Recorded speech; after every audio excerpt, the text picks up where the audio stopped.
Welcome to Every Night is Game Night, your home for heavy strategy, awesome theme, and everything in between. Check us out along with other great podcasts at dicetowernetwork.com.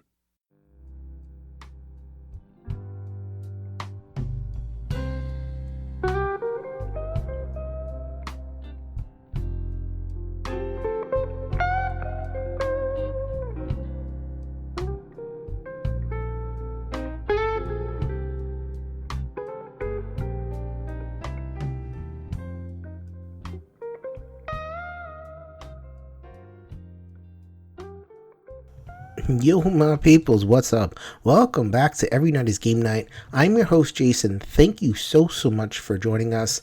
This episode is a little bit of a curveball, actually a lot of bit of a curveball.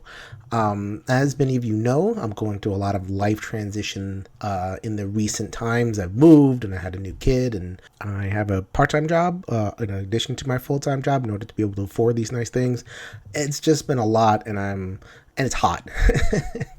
I know it's not nearly as hot here as it is amongst my EU friends, especially in France. Hopefully you guys are staying a little bit cool.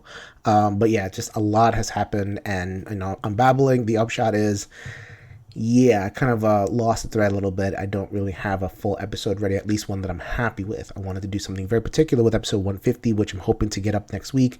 And then I have a couple of other episodes kind of after that. So going to slow the content train down. So there's going to be no new original ENGN content this week. But where there is crisis, there is opportunity. As they say, the Chinese character for crisis is also the character for opportunity. So there you go. Over on Board Gamers Anonymous last week, which is the sister podcast to this particular program, Every Night is Game Night, the BGA guys, they do the hosting for the ENGN website, so we're very tied into them. There was a very, very cool discussion that happened between Chris and his friend Jen, and they talked about women in gaming. So obviously it is not something that I consider to be an expert in, but I thought that the conversation was interesting. It built upon some blogs that Jen is doing, and I'm going to include those blogs in the show notes about women and feeling comfortable and very personal. And also, I mean, it can be very political and it can be very difficult to have these conversations, but I just felt this particular conversation between Chris and Jen was able to kind of keep it high and keep it educational and keep it engaging without, a lot of flame. I mean, those are my favorite conversations where there's more light than heat, where it's more hopeful than combative and all that kind of stuff. And I felt like they really hit a good note. So kudos to Chris and Jen, especially Jen, obviously, because this is her thing. So I'm going to play that conversation. Over the couple of years that I've been doing ENGN, I've discovered that the listenership for this show is quite different than the one for BGA, so maybe not a lot of you have heard that conversation. So I invite you to check it out, and then I will be back next week. Hopefully I've gotten my S together, and I can do the episode 150 that I want to do. I love to celebrate the round number episodes. We're doing something. So I hope that everything lines up and I can get ENGN kind of back rolling. I could just take the week off and say, whatever, but a personal maxim of mine, just, keep consistent, kill them with consistency. I've lived my life by those words.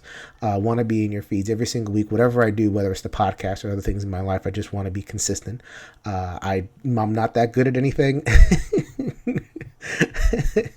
Don't have a lot of talents and all that kind of stuff, but I'm always there. I try to be always there, and no matter what I'm doing, the podcast included. So I hope you enjoy this conversation. The one little bit of ENGN that is going to continue this week is Liz. Liz always picks me up. She has the In Liz We Trust segment, so we're going to run that, and then we're going to go straight into Chris and Jen talking about women in gaming. So until next time, later, everybody. Hey gamers, this is Liz Davidson from Beyond Solitaire, and I'm here to encourage your Every Night is Game Night acquisition disorder. This week I want to talk about Smartphone Inc., a board game that comes with the dubious credential of being one of Mike DeLiccio's favorite solo games. In Smartphone Inc., you'll be going all the way back to the birth of smartphones, while trying to become the most successful CEO of the smartphone boom. This is a Euro game in which you will work to earn victory points by making business plans, setting prices, researching technologies, and refining your production processes in your quest to become the biggest, baddest, richest smartphone company of them all. Honestly, I insta-backed this game because I'd heard so much about it from solo mode games that I was overcome by curiosity. But also, while Cosmodrome is a large Russian publisher and clearly committed to getting this game into retail distribution, it was hard to find a copy after the last Kickstarter campaign. And at $65, the price isn't too crazy. If a clever Euro about growing a smartphone business sounds like your kind of thing, I'd check this one out. Happy gaming! So for our feature review this week, we are talking bras and board games. So Jen, since you came up with that wonderful title, why don't you talk about that title itself and why it's important? All right, so for our feature review, we are talking about bras and board games, a topic I never thought we would talk about, but a topic Jen suggested, and her and I have been talking for quite some time about women in gaming and how they can be more welcome into the hobby. And Jen has graciously been writing articles about this topic and a lot of similar topics that are going to be on BoardGamersAnonymous.com. So unfortunately, we can't go into every detail, but we want to kind of point you there to read Jen's complete articles here. So Jen, tell us a little bit about you as a board gamer and a little bit about the title, Bras and Board Games.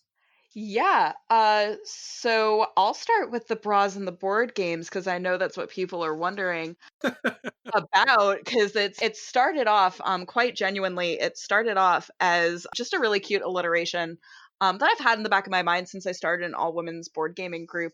I wanted to attract a lot of people, so I was a little bit afraid of like calling a group bras and board games because then I also thought people might get the wrong idea, start showing up with like bras on fire, you know.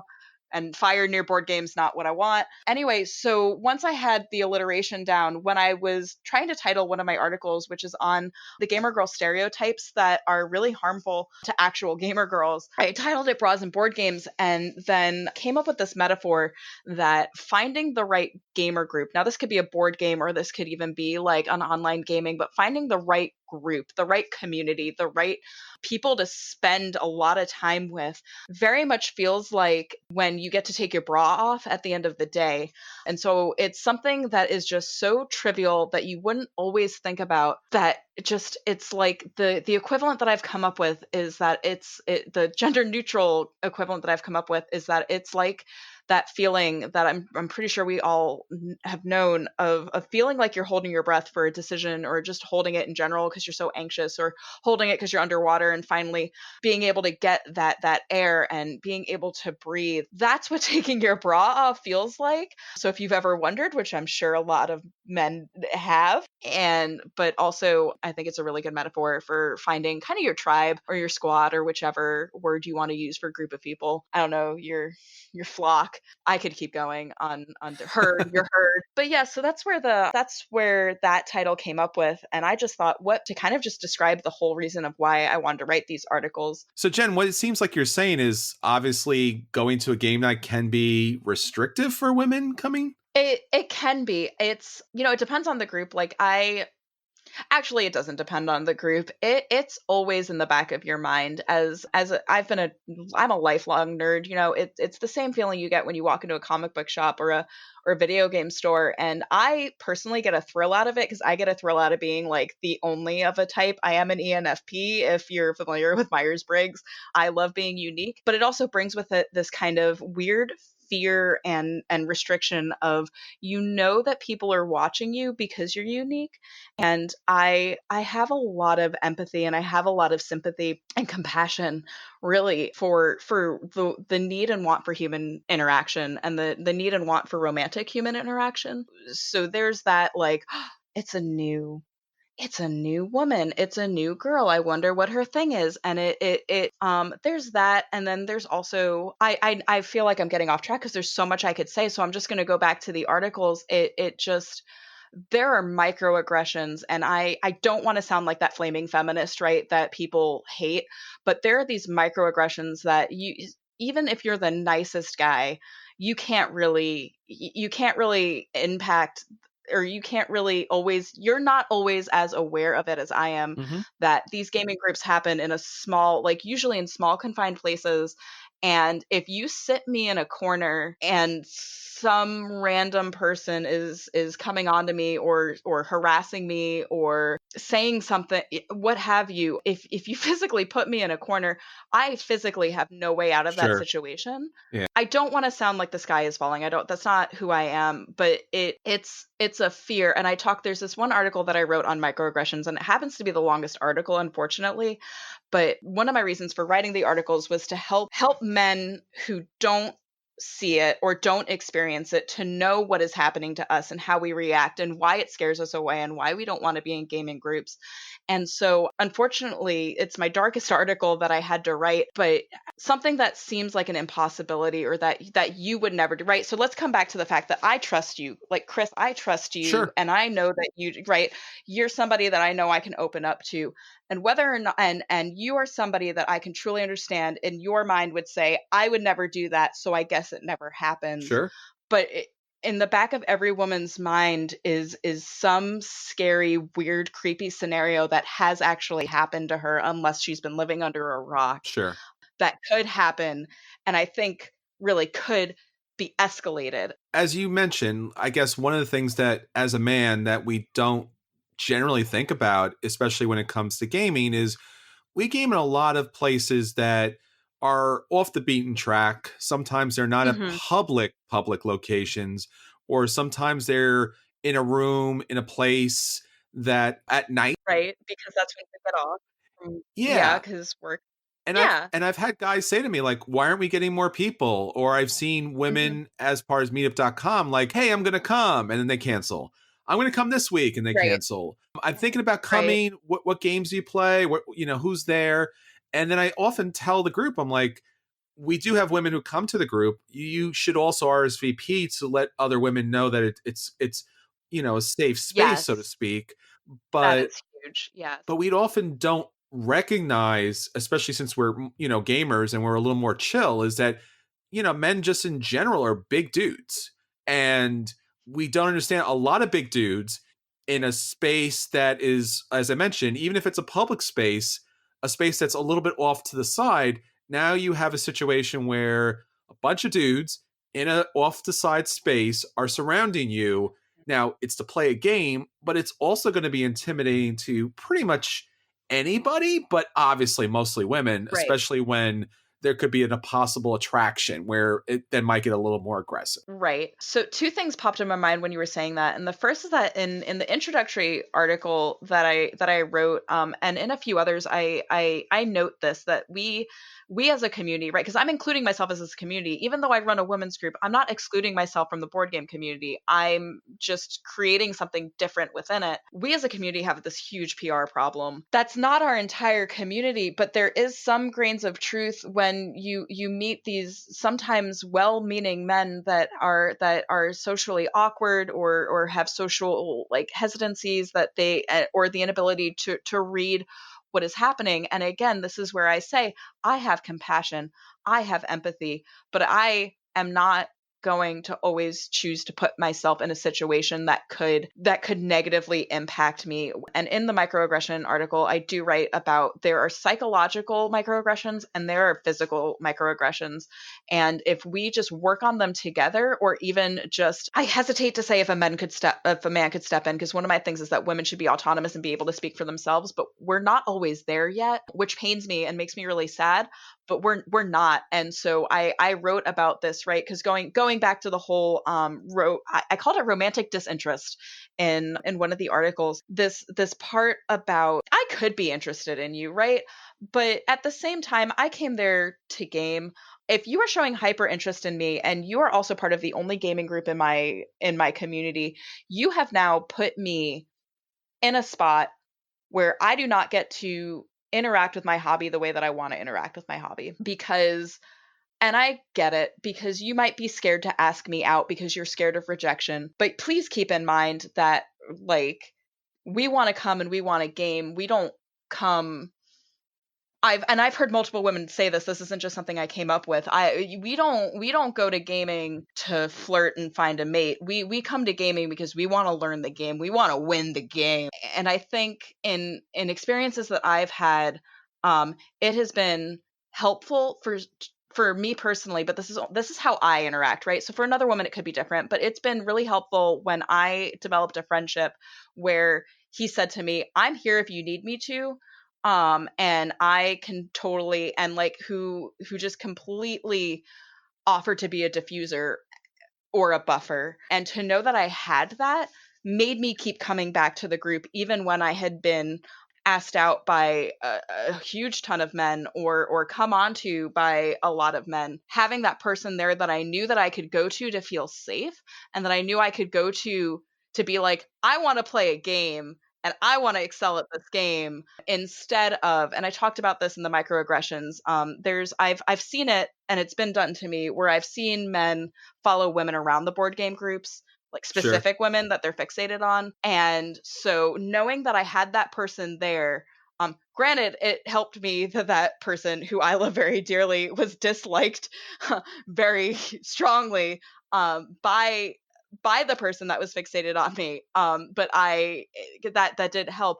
But knowing that I had that person there, anyway, knowing that I had that person there really was a boon to me, going back to a group that I would not have otherwise gone back to. So it sounds like, obviously, as men, since we are the majority of board gaming, and we're hoping to kind of open up even more, because initially, as you said, we don't see the problem because we're welcome in automatically.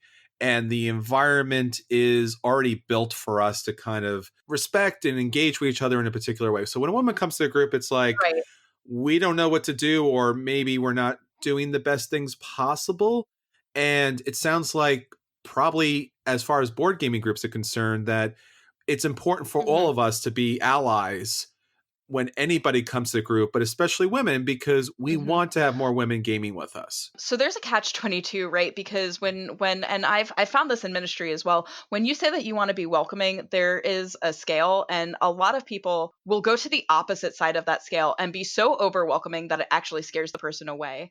And so I don't want that, right? But I do want to be welcome enough. And I think that an appropriate welcome would be, hey, I'm playing this board game, and this is, how it's played. Are you interested? If you have a spot, right? Or saying like, oh, those people have that, or like asking what type, right? Because there's another thing that I wrote about, I think in the stereotype article, about stereotyping women to be beginners. We can't break out of that stereotype if you don't let us. A lot of people misinterpret being experienced in the hobby with being smart in the hobby, if that makes sense. So it's misinterpreted, like, this woman is a beginner, so we're going to start her with a beginner game. Well, if the beginner game is code names, but the woman's actually a neuroscientist, like, she might like code names, but like, there's nothing stopping her from picking up Catan super easy. I totally lost. There was something you said, and there was something I wanted to say, and I can't entirely remember what it is. But you're right. Everybody has to be an ally, and it comes down to how do we make somebody feel comfortable, and how do we help them to pursue their interest within the hobby. And their interest could stop at party games, who knows, or their interest could go as far as brass. A friend of mine started a meetup group, and he offered to give me that platform, and we started getting new women coming. And like any meetup group, we had to slog it out. Originally it was me and two very close friends of mine. Then more women started showing up.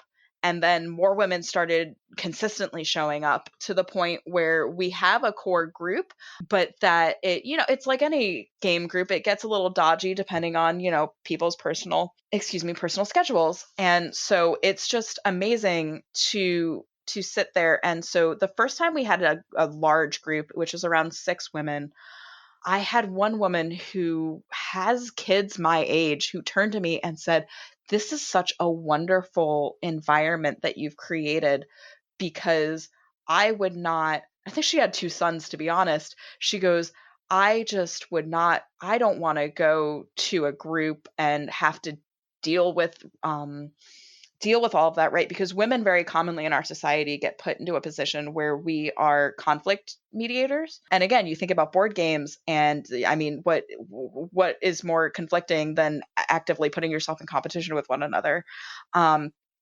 And so it was just so heartfelt. And then all the other women agreed. And then I think what was really special was that women who were my age or younger affirmed it, because they always wanted to get in the hobby. And either one, they were relegated, I call it the kids table, They were relegated to the kids' table, or the party table rather, and were never able to look into the games that they were actually interested in, or two, they were seen as prospects, as romantic prospects. And again, I want to affirm that there is nothing wrong with meeting your significant other through a board game group, but when somebody is devoted to the hobby and just wants to come and wants to game, like if you want to try a romantic relationship with this person, it's gonna be outside of the board game group anyway. And so taking a chance and trying to spend time outside of the group, I think, is the best tester.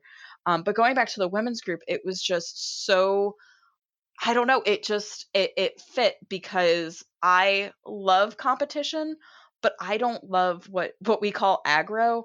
I don't. Do I have to define my terms? Um, like, I think we're all gamers, right? And so a lot of women, no offense, guys, a lot of women were like, I can't deal with how aggro guys get. And I am dating a mathematician here, guys. Like, and I have a theology degree. Like, I'm not saying I don't want a challenge, because I absolutely adore having a challenge. That's how I know I've really won. But to get emotionally invested so much as to have people tell you you're being aggro, it's not a good look. It is one of the things keeping women away. Like, and so the one thing in the article that I wrote on my women's space is that I truly believe, and this comes from a background of social justice, caucusing is such an important step. It's where you spend time within your minority in order to figure out where you want to go as a group, and what your shared ideals are. And it is so important. And I think that these exclusive spaces for women to feel comfortable and to feel curious about gaming and try out what they want to try out and get new recommendations. Like, there's one woman, absolutely adore her. She always had an interest in gaming. And then all of a sudden she came in, I think it was like last week, and she had bought like 5 games for her family to play. And I'm sure that probably would have happened over time without our women's group, but like, I do feel like we encouraged her, right? I love it.